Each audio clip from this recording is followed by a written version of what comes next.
Good morning, कैसे हैं? तो आज हम आपसे बात करने वाले हैं आपके लिपिड प्रोफाइल के बारे में। क्या आप जानते हैं कि ये जो आपका है ना VLDL बढ़ा हुआ आ रहा है, LDL बढ़ा हुआ आ रहा है, कोलेस्ट्रॉल बढ़ा हुआ आया है, ट्राइग्लिसराइड बढ़ा हुआ आ रहा है, क्यों?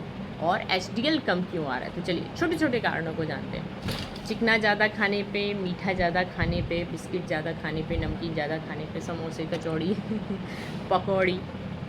फिर कुछ चीज़ें कम खाने पे भी ये ऑटोमेटिकली बढ़ जाता है, क्योंकि हमारा जो HDL है, गुड कोलेस्ट्रॉल कम हुआ तो बैड कोलेस्ट्रॉल बढ़ जाएगा। जैसे कि जो मोटा अनाज है वो हम नहीं खा रहे हों, फलीदार सब्जियां ज़्यादा नहीं खा रहे हों, या अपने आप में जैसे चना है, रमास है, मूंग है, जो मोटे मोटे दाल हैं, राजमा है, छोले, ये कम खा रहे हों, बीज कम ले रहे हों, फल कम ले रहे हों, सब्जियां कम ले रहे हों। फिर स्ट्रेस, अरे ये तो बहुत है लाइफ में। शराब और सिगरेट। कुछ दवाइयाँ होती हैं जैसे कि दौरे की दवाइयाँ हैं, दिल की दवाइयाँ हैं, स्टेरॉइड हैं और भी कई सारी।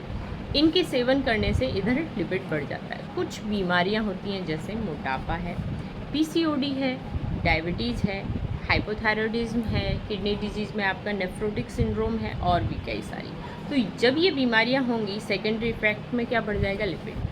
फिर एक हो जाता है जीन्स में ही ना, हमारी फैमिली में चला हुआ आ रहा हो कि हम लोगों का लिपिड प्रोफाइल गड़बड़ रहता है। तो यदि बहुत ज़्यादा गड़बड़ है लिपिड प्रोफाइल, तो आप केवल अपने आप से मैनेज करने की कोशिश नहीं करेंगे, उसका कारण पता करने की कोशिश करेंगे। तब हो सकता है केवल डाइट और लाइफस्टाइल से ही सही ना हो, उसके लिए दवाई लेनी पड़ सकती है।